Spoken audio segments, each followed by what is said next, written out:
फिर जब वापस घर को आया तो ऐसा लगने लगा कि जैसे लौट के बुद्धू घर को आए।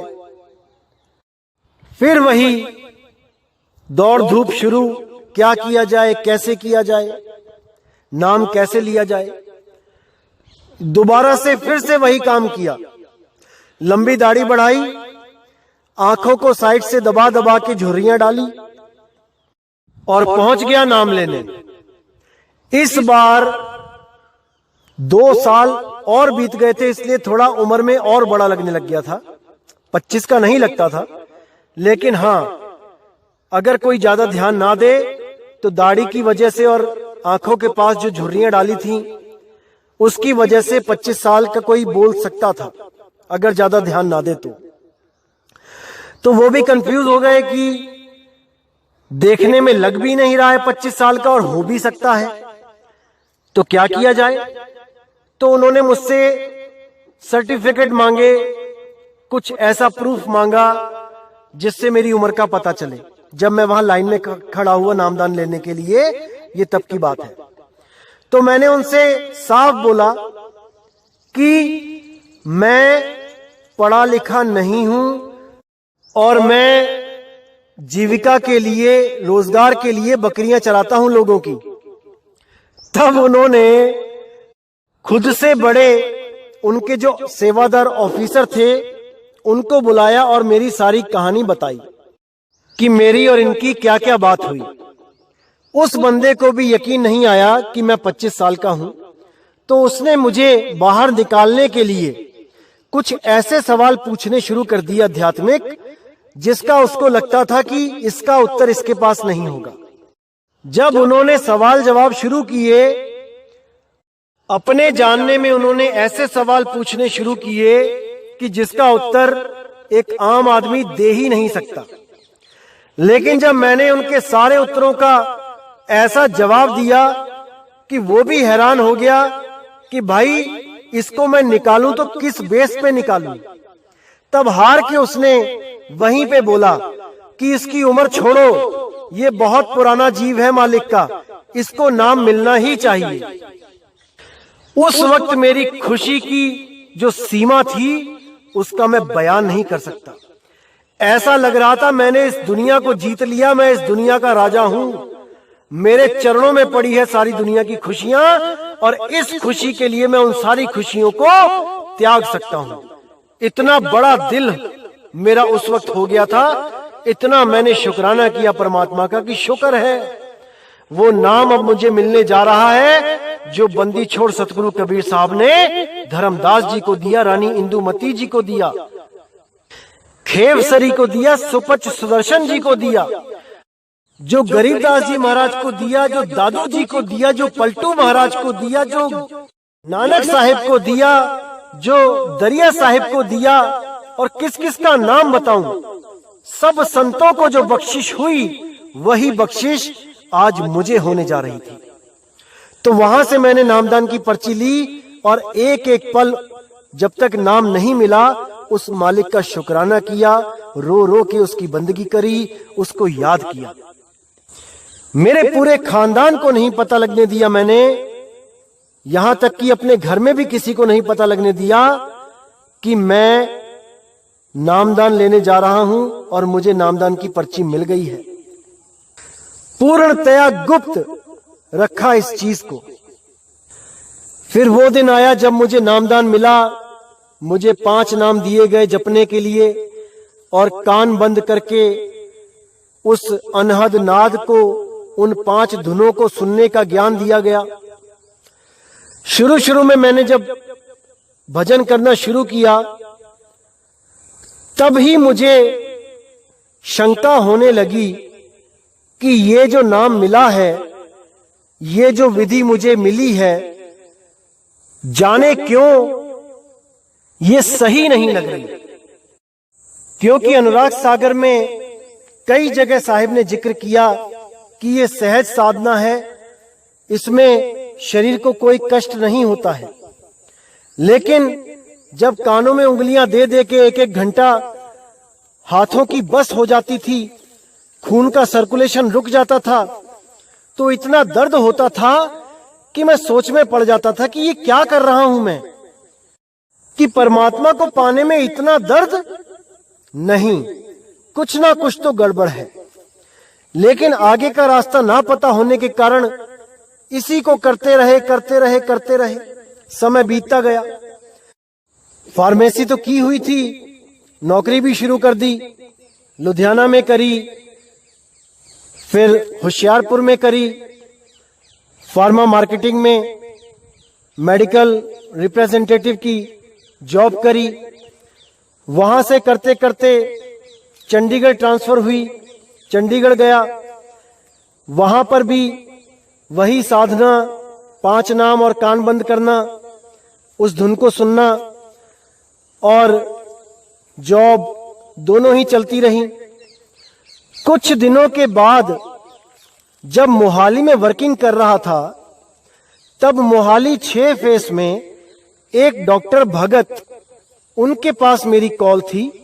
मैं उनसे मिलने गया तो वो वहां पे जिन मरीजों को देख रहे थे वो सिख थे, और डॉक्टर साहब उनको चेक भी कर रहे थे और साथ में बोलते भी जा रहे थे कि देख भाई, बाबा नानक का गुरु कबीर है, कबीर साहिब ने ही नानक साहिब को नाम दिया है और वही उनके गुरु हैं, और आज वही नाम केवल और केवल हमारे गुरुजी दे रहे हैं।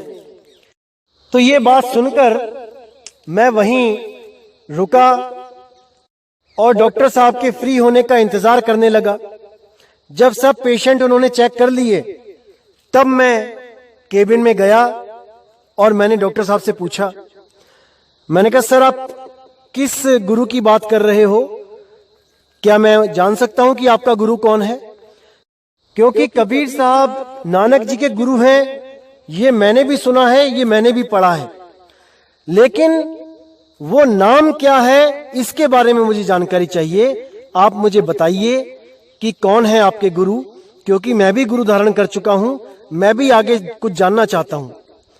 तब उन्होंने कहा कि तुम्हारा गुरु कौन है, पहले ये बता दो। तो मैंने कहा मेरे गुरु पंजाब में रहते हैं और मुझे 5 नाम की बख्शीश हुई है। इतना सुनते ही उन्होंने एकदम मुझे अपना ग्रंथ निकाल के दिखाया और मुझे पढ़ने के लिए दे दिया।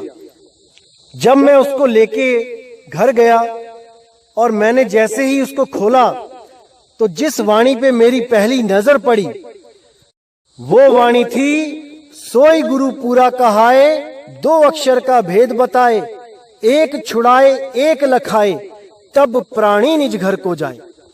ये वाणी सुनते ही मेरी चेतना एकदम काम करने लगी, मेरे विवेक ने एकदम काम करना शुरू किया कि मैं गलत रास्ते पे हूं। और जब मैंने उस किताब को बहुत अच्छी तरह एक एक चीज समझ के पढ़ी, तब मेरे विवेक ने मुझे गवाही नहीं दी कि मैं इस पंथ में भी जाऊं। जो बरवाला में पंथ चल रहा था उसमें भी जाने को मेरे विवेक ने मना कर दिया, क्योंकि उसमें जो लिखा हुआ था कि पहले देवी देवताओं के मंत्र जपवाए जाएंगे, उनसे हमने ऋण लिया है, वो ऋण उतारना है, फिर काल का ऋण उतारना है, फिर अक्षर पुरुष का ऋण उतारना है, ये सब बातें मुझे मंजूर ही नहीं हुई। मैंने अंतर मन से पहचान लिया कि जिस पंथ से मैं जुड़ा था वो गलत है, लेकिन ये पंथ भी सही नहीं है। मैं ये भी पहचान गया था कि ये दोनों ही पंथ केवल उलझा रहे हैं, इनमें सुलझाने वाला कोई नहीं है। उसी वक्त मैंने अपने मामा जी को, जो हमारे इसी डेरे में सेवादार हैं जहां से मैंने नाम लिया था, उनको फोन किया और उनको बताया कि भाई मेरे पास जो ग्रंथ है उसमें जो वाणी है कि सतगुरु वो होता है जो 2 अक्षर का भेद बताता है और उन 2 अक्षरों में से एक को छुड़वा देता है, एक को लखा देता है। 5 नाम का तो जिक्र ही कहीं नहीं है। तो मेरे मामा जी ने कहा कि जो भी किताब तेरे हाथ लगी है उसको फाड़ के फेंक दे। मैंने कहा ठीक है मामा जी, इस किताब को तो मैं फाड़ के फेंक दूंगा, लेकिन जो मेरी बुद्धि में ये वाणी चिपक गई है, इसको कैसे फेंकूंगा? इसका भी तो कोई हल बता दो कि संतों की वाणी मेरी बुद्धि से निकल जाए। तो वो बोले, भ्रमित मत हो, जो गुरुजी ने कहा है वो कर। मैंने उसी वक्त वो किताब को साइड में रख दिया और हाथ जोड़े आसमान की तरफ परमात्मा से अरदास करी कि हे मालिक, अंधा कभी आंख वाले को नहीं पकड़ सकता। अब अगर आपने इतना रास्ता दिखाया है तो मेरे मालिक आगे का भी रास्ता आप ही दिखा सकते हो। मेरे बस की बात नहीं है कि अब मैं नौकरी छोड़ के कहीं उस गुरु को ढूंढने जाऊं जिसका मुझे अता पता भी नहीं पता है। तो मेरे मालिक, अब आप ही हो, आप पे ही डोर छोड़ रखी है। तो जब ये घटना घटी, उसके बाद मैंने उस डेरे में जाना भी बहुत कम कर दिया। जाता था कभी कभी, क्योंकि आगे का रास्ता नहीं मिला है तो कम से कम पीछे ही सेवा भाव करते रहो। लेकिन श्रद्धा नाम की चीज खत्म हो चुकी थी, क्योंकि असलियत खुल चुकी थी। लेकिन चलते रहे उसी के साथ। कभी कभी जाए आते थे डेरे पे। करते करते 2-3 साल और बीत गए। अब मैंने अपना रूम शिफ्ट करके चंडीगढ़ में मैं किसी और जगह चला गया। मैं जहां पे गया वहां पर मैं अपने जो कपड़े प्रेस करवाता था, उस दुकान पे वहां पर जो बंदा बैठता था वो शतरंज खेलने का काफी आदी था।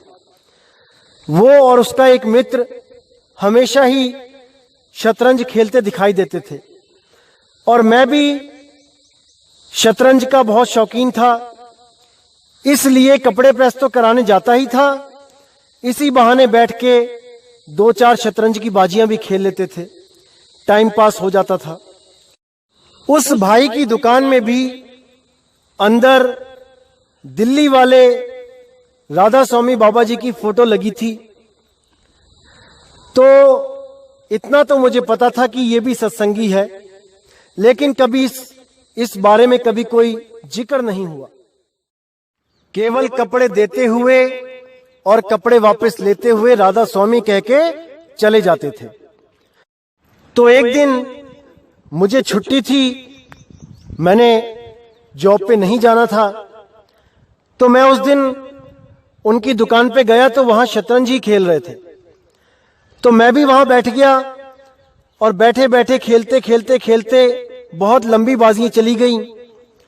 7 बाजियां खेली, जिसमें 5 मैं जीता और 2 वो जीते। तो जब मैं वापस जाने लगा तो मैंने उन्हें बोला कि आज का दिन तो मेरे नाम है, आज 5 बाजी मैंने जीती हैं और 2 आपने जीती हैं। तो वो एकदम बोलने लगे कि नहीं, तुमने 2 जीती हैं, मैं 5 जीता हूं। तो मैंने सोचा क्या बुद्धि है इस भाई की। 2 और 3 में तो समझ में आता है कि एक आधा ऊपर नीचे चलता है, 4-5 में समझ में आता है कि हाँ भाई गलती हो जाती है, नहीं पता लगा, नहीं याद रहा कि कौन जीता, एक ज्यादा और एक कम। अरे 2 और 5 का क्या मेल है? 7 में से कोई 2 जीते, वो 5 कैसे कह सकता है कि मैं 5 जीता हूं?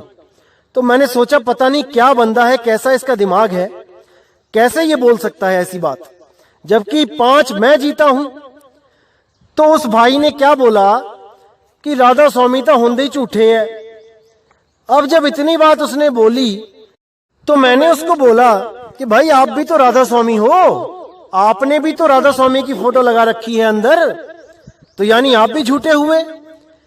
तब वो बोला मैं नहीं राधा स्वामी, यानी मैं नहीं हूं अब राधा स्वामी, मैंने छोड़ दिया।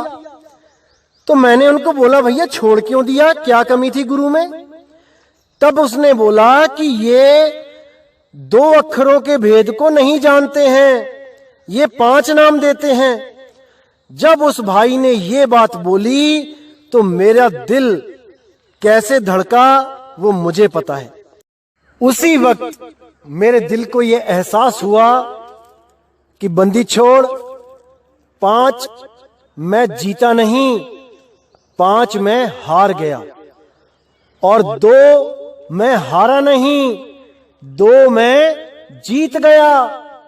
यानी वो 5 नाम जो मैं रट रहा था वो मैं हार गया, और जो 2 नाम मुझे चाहिए थे वो आज मैं जीत गया। इतनी खुशी हुई मुझे उस दिन कि मैं आपको बयान नहीं कर सकता।